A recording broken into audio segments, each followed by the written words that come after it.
pessoa que nasceu na roça, né? Desde criança a gente já foi acostumado a trabalhar na roça. Aí eu acabei casando com um produtor rural, então a gente continua na roça.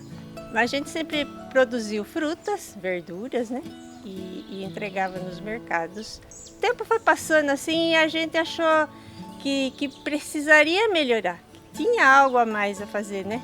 Nós abrimos uma mercearia na cidade, um hortifruti. E fiquei lá 5 anos trabalhando nesse hortifruti. O que a gente produzia aqui, a gente vendia lá. Só que aí o tempo foi passando, os filhos foram crescendo e foram se casando. Aí eu achei que era hora de voltar para casa. Voltando para a roça, né? E aqui continuando a vidinha, que eu amo, sempre gostei de orquídeas. Então eu cultivava muita orquídea, mas para mim, para o meu hobby mesmo. Até que aí nos meados de 2018, o pessoal do Sebrae, com o Sindicato Rural de Itatiba, começou a procurar um atrativo diferente para a cidade. Aí eles me disseram se eu não queria entrar. Só que eu achei assim, eu falei, não, eu vou vender o quê, né? Eles falaram, vocês têm muita fruta e você tem um monte de orquídea. Aí eu dizia para eles, nossa, mas eu não posso deixar minhas orquídeas, é a minha paixão, né? Aí ele falou assim para mim, o Edu, que era o professor, ele falou, não, imagina, mas depois você consegue outras. E eu pensei bem, falei, eu vou pensar, vou amadurecer a ideia. O que eu queria mesmo era fincar o pé dos meus filhos no sítio. Porque a gente vê que os filhos vão crescendo e vai partindo para outras coisas. O sítio é muito difícil. E só fica quem gosta mesmo. E se tivesse assim algum incentivo melhor, né? Talvez eles gostassem de ficar no sítio, como eu sempre fiquei, o pai sempre foi. A Chácara Bom Jesus, como a Chácara Bom Jesus, que sempre foi. E nós inauguramos aqui. Em 2020 veio a pandemia. Aí tudo que a gente tinha conversado para explodir, a gente pensava, né? E aí o negócio parou. Mas assim, não foi de tão ruim, né? Como o pessoal não podia ir no shopping, eles vinham no sítio. E aí o negócio começou a ser divulgado, né? De boca a boca. A maior divulgação foi de boca a boca. E foi aumentando. Eu comecei assim, não tinha nada aqui. Tinha aí um telhadinho ali, com umas orquídeas embaixo e umas frutas. E aí aos poucos a gente foi aumentando, foi melhorando.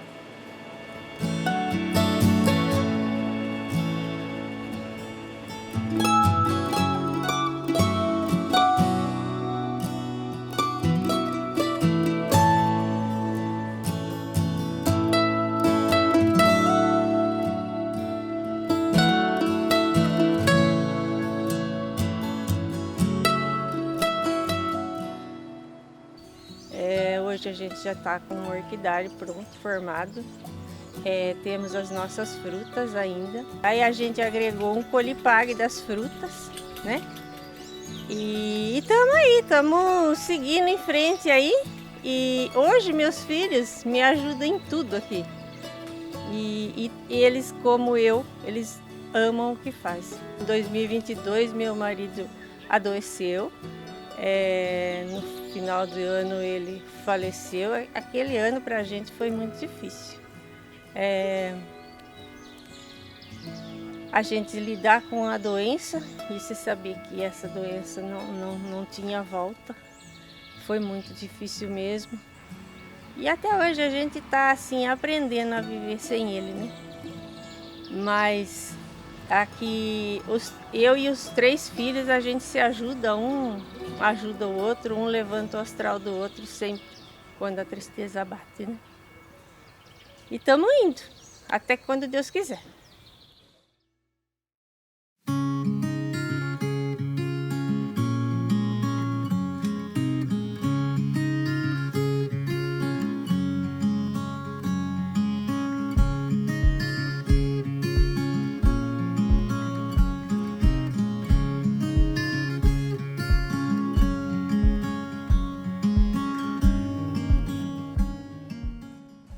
2006 nós abrimos a fazendinha e foi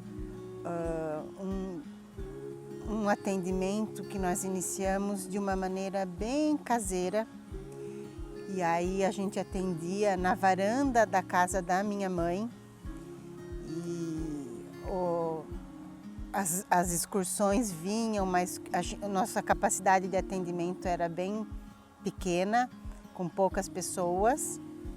E depois, no decorrer do tempo, é que foi crescendo e estruturando o nosso espaço. Em 2015, nós tomamos a decisão de ampliar o nosso espaço, estruturar melhor, e aí foi quando a gente teve que fazer uma paradinha com os nossos atendimentos para nos dedicarmos a um tempo de reforma, e aí a gente conseguiu separar as nossas residências, o espaço de atendimento que era comum com nossas residências, para um espaço próprio para os atendimentos. Daí por diante, conciliar nossas profissões de trabalho externas ficou cada vez mais difícil, tanto é que eu deixei de dar aula nesse momento para me dedicar somente à fazendinha, porque a gente percebeu que a procura estava sendo maior e que a gente precisava de uma maior dedicação mesmo para o nosso trabalho, especificamente na fazendinha. Nós moramos aqui na fazendinha, cada um tem a sua casa, há 42 anos já, e cada um tem a sua tarefa específica, o seu trabalho específico de acordo com a sua habilidade. Então, eu e minhas irmãs que temos toda essa parte pedagógica desenvolvida, a gente atende as crianças, né? A dona Tomires fica na cozinha, né, preparando as comidas, né, o almoço. Eu fico ajudando ela lá também, quando tem escolas, né, aniversários, né, fora a manutenção, né. Ela sempre cozinhou para a família, né? Sim. Ela casou com meu pai, veio morar na casa dos meus avós, né? E todos os domingos a família se reunia e ela era responsável pela alimentação de todas. E é família grande, né? 7 irmãos com todos os filhos. Então hoje ela desenvolve essa habilidade dela cozinhando no fogão a lenha para todos os nossos clientes. A Anita fica na parte de atendimento, né? Ela faz toda a parte de atendimento, desde da recepção, agendamento, toda a parte de acertar, no caso, os agendamentos, né? Eu fico mais na parte da manutenção e cozinha. A dona Tomires, que, né, fica na parte de cozinha, e o seu Lelo fica na parte com o trator, né? Fazendo a parte de trator, andando com o pessoal, né? Atendendo o pessoal dessa forma. E tudo isso acontece em 3 tipos de atendimentos. Os nossos formatos são atendendo escolas, atendendo excursões fechadas de turismo rural e festas particulares. Então, a nossa intenção é mostrar o nosso dia a dia e convidar as pessoas a participarem da vivência nossa, do nosso dia a dia. E eu acho que esse trabalho de resgate cultural é muito importante, né? Porque a gente mostra para as pessoas a nossa própria cultura.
1957, meu pai realiza um grande sonho de vida dele, que foi comprar uma propriedade.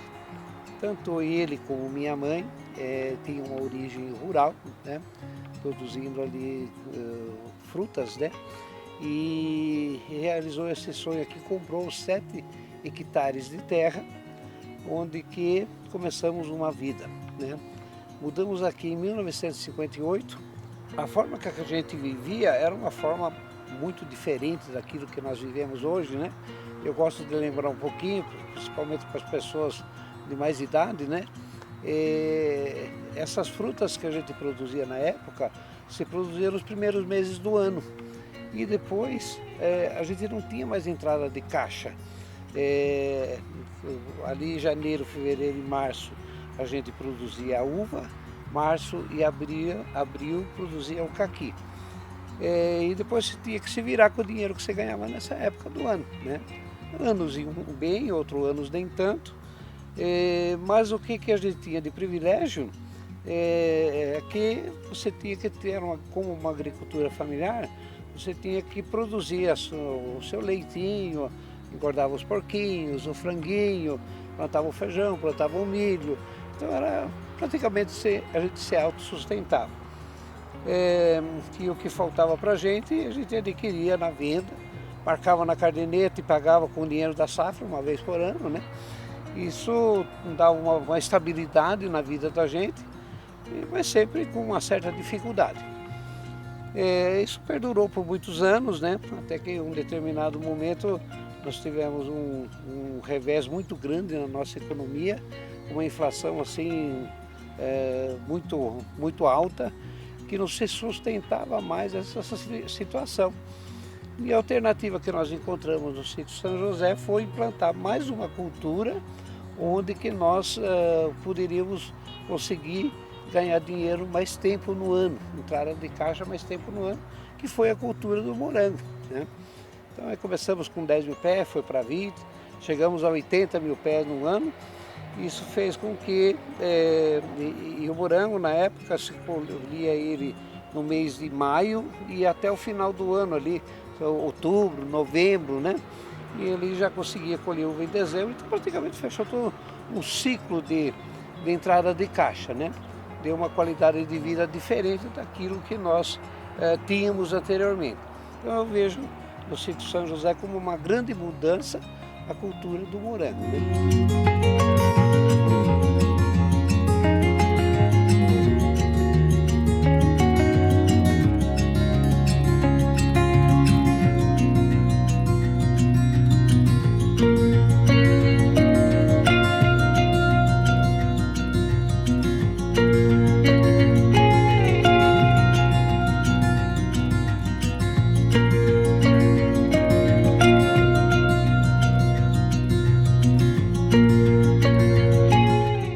Então o turismo veio para você poder agregar valor e mostrar, uma das partes é você mostrar a realidade do dia a dia e também agregar valor para o seu dia a dia, porque nem sempre é muito favorável.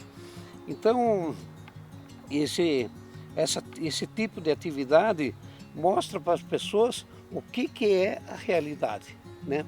É muito próximo, né?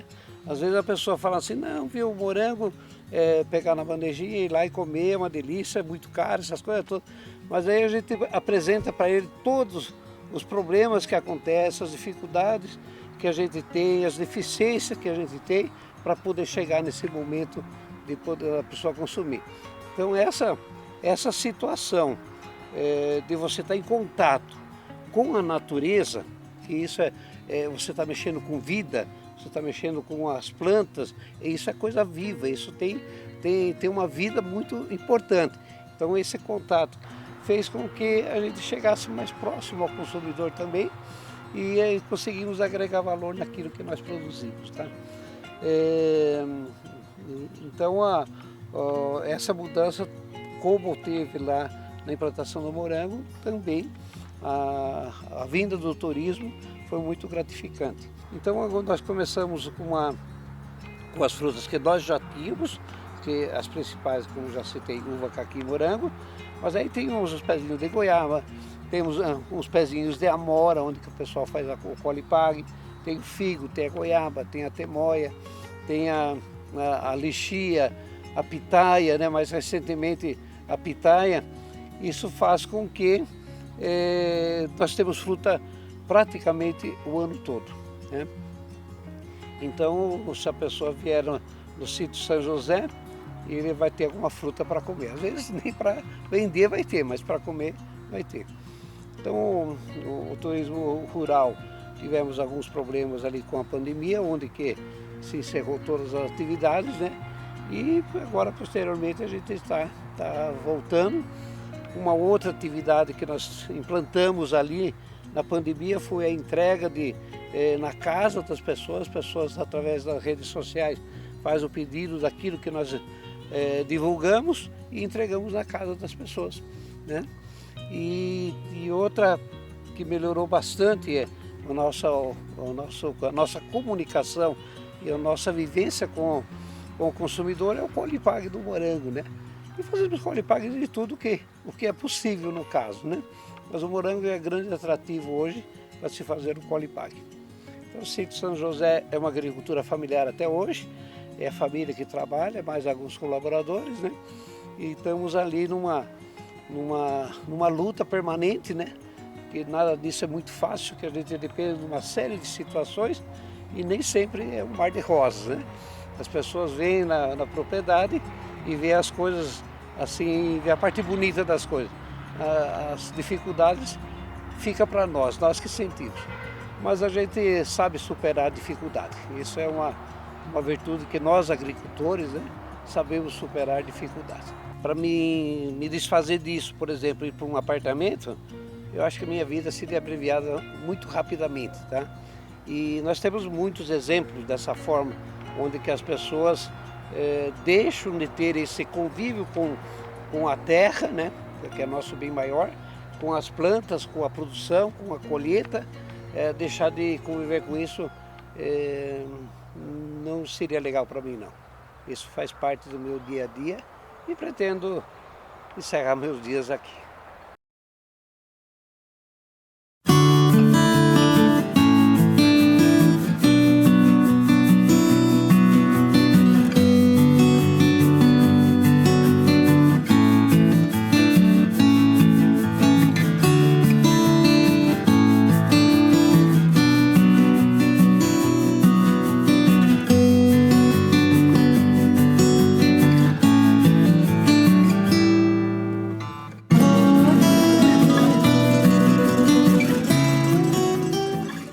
Comercialmente, nós começamos em outubro de 2019, até por não necessidade, mas a vontade de estar fazendo um trabalho diferente e tal.